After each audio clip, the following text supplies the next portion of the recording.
નમસ્તે મિત્રો, એકદમ ગુજરાતી સ્વાદ સાથે બટાટા વડાની રેસીપી આજે હું શેર કરીશ।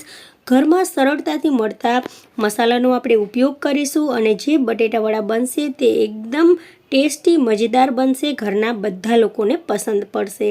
જો આ રેસીપી ગમે તો તમે મારા વિડીયોને લાઇક, શેર અને સબસ્ક્રાઈબ જરૂરથી કરજો। તો ચાલો શરૂ કરીએ। તો અહીંયા આપણે જે પ્રમાણે બટાકાવાળા બનાવવાના હોય તેટલા બટાકા લઈ લેવાના। તો બાફેલા બટાકામાં હવે આપણે મસાલો નાખીશું। તો સૂકો મસાલો પહેલાં નાખીશું। તો એ માટે આપણે અડધી ચમચી લાલ મરચું પાવડર નાખીશું। જે પ્રમાણે તીખાશ ખવાતી હોય ઘરમાં એ પ્રમાણે લાલ મરચું પાવડર નાખવાનો। અડધી ચમચી આપણે ધાણા જીરાનો ભૂકો નાખી દઈશું। સાથે સાથે આપણે તેમાં અડધી ચમચી હળદર પણ એડ કરી દઈશું। હવે આપણે તેમાં નાખીશું સ્વાદ પ્રમાણે મીઠું। તો અહીં અમે સિંધાલું મીઠું નાખ્યું છે, તમે નોર્મલ મીઠાનો પણ ઉપયોગ કરી શકો છો। હવે એક ચમચી આપણે સાકરનો ભૂકો નાખીશું, જે આપણા બટેટા વડા છે તેનો સ્વાદ ખાટો મીઠો બનાવશે। હવે અડધી ચમચી ગરમ મસાલો, થોડાક આખા ધાણા પણ તેમાં એડ કરી દઈશું, જેથી જે બટાકા વડા છે તેમાં વચ્ચે વચ્ચે ક્રન્ચી ટેસ્ટ આવે। અડધી ચમચી જેટલી આપણે આદુની પેસ્ટ નાખી દઈશું અને એક ચમચી લીંબુનો રસ નાખી દઈશું। જો લીંબુનો રસ ન હોય તો તમે આમચૂર પાવડરનો પણ ઉપયોગ કરી શકો છો। હવે મેસરની મદદથી આપણે બધા બટાકાને મેશ કરી લેવાના છે। તમે હાથેથી પણ મેશ કરી શકો છો। અહીંયા આપણે પહેલાં મસાલો નાખી દીધો છે અને પછી બધા બટાકાને મેશ કર્યા છે। તમે પહેલાં પણ મેશ કરી શકો છો બાફેલા બટાકાને। ઘણા લોકો જે મસાલો છે તે ખાટા મીઠાને બદલે ફક્ત તીખો જ બનાવતા હોય છે, તો તે તમે તમારા સ્વાદ પ્રમાણે બનાવી શકો છો।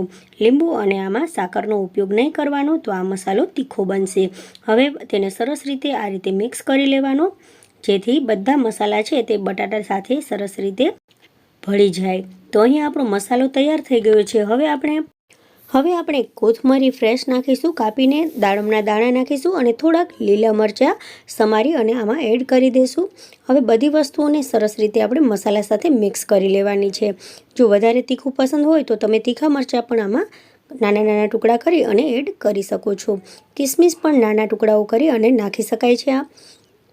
હવે આપણે આ બધા મસાલાને સરસ રીતે કોથમરી અને દાડમના દાણાને મસાલા સાથે સરસ રીતે મિક્સ કરી દેવાની છે। હવે મસાલાનો થોડોક પોર્શન લઈ અને આપણે નાના નાના બોલ બનાવી લઈશું। જે પ્રમાણે બટાકાવાળા નાના મોટા તમારે બનાવવાના હોય એ પ્રમાણે બોલ બનાવી લેવાના। તો અહીંયા બધા જ બટેટાવાળાના મેં બોલ બનાવી અને તૈયાર કરી લીધા છે। હવે અહીંયા મેં ચણાનો લોટ લીધો છે, તેમાં આપણે સ્વાદ પ્રમાણે મીઠું નાખી દઈશું અને ચોથા ભાગની ચમચી જેટલો કુકિંગ સોડા એડ કરી દઈશું। અહીંયા આપણે થોડોક તેમાં ચોખાનો લોટ પણ એડ કરીશું, જેથી જે ઉપરનું પડ બને બટેટાવાળાનું તે એકદમ સરસ મજાનું ક્રિસ્પી બને। તો અહીંયા થોડુંક આપણે 2 પિંચ જેટલું આપણે કુકિંગ સોડા એડ કરી દીધો છે। હવે થોડું પાણી નાખી અને આપણે તેનું બેટર બનાવી લઈશું। તો અહીંયા કુકિંગ સોડાને એક્ટિવેટ કરવા માટે મેં થોડુંક અહીંયા લીંબુનો રસ તેના ઉપર નાખ્યો છે। તો હવે ધીમે ધીમે પાણી નાખી અને આ કન્સિસ્ટન્સીનું બેટર બનાવી અને તૈયાર કરી લેવાનું છે આપણે। તો અહીંયા આપણું બેટર તૈયાર થઈ ગયું છે ફ્રેન્ડ્સ। હવે તેલને ગરમ કરવા માટે આપણે પહેલેથી જ રાખી દેવાનું છે। હવે તેલ આપણું ગરમ થઈ ગયું છે। બેટરમાં આપણે બટાકાવાળાના જે મસાલાના બોલ બનાવ્યા છે તેને ચમચીની મદદથી આ રીતે બધી બાજુથી કોટ કરી અને તેલમાં નાખી દેવાના છે। તેલ અહીંયા મીડિયમ ગરમ રાખીશું આપણે। તો આ રીતે જેટલા સમય શકે તેટલા બટાકાવાળા આપણે તેલમાં નાખી દેવાના છે। હાથની મદદથી પણ તમે બટાકાવાળા નાખી શકો છો। અહીંયા હું ચમચીની મદદથી બટાકાવાળા નાખીશ। હવે આ રીતે ઉપરથી આપણે તેલ બટાકાવાળાની ઉપર છાંટવાનું છે, જેથી તેનો ઉપરનો ભાગ છે તે પણ સરસ મજાનો ક્રિસ્પી થઈ જાય। તો હવે આ રીતે ચલાવતા રહીશું અને જ્યાં સુધી બટાકાવાળાનું પડ છે તે ક્રિસ્પી ન થાય ત્યાં સુધી તેને તેલમાં તળાવવા દેવાનું છે।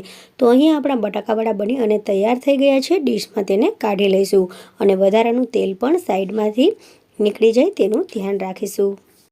તો અહીં આપણા બધા જ બટાકાવાળા આ રીતે બનાવી અને તૈયાર થઈ ગયા છે ફ્રેન્ડ્સ। તમને જો આ મારી રેસીપી ગમી હોય તો તમે મારા વિડીયોને લાઇક, શેર અને સબસ્ક્રાઈબ કરજો। સાથે સાથે બેલ આઇકોનને પ્રેસ કરજો, જેથી મારા નવા વિડીયો તમને સૌથી પહેલાં મળતા રહે। Thank you for watching. મળીએ નવી રેસીપી સાથે, ત્યાં સુધી બાય, ટેક કેર, જય હિન્દ।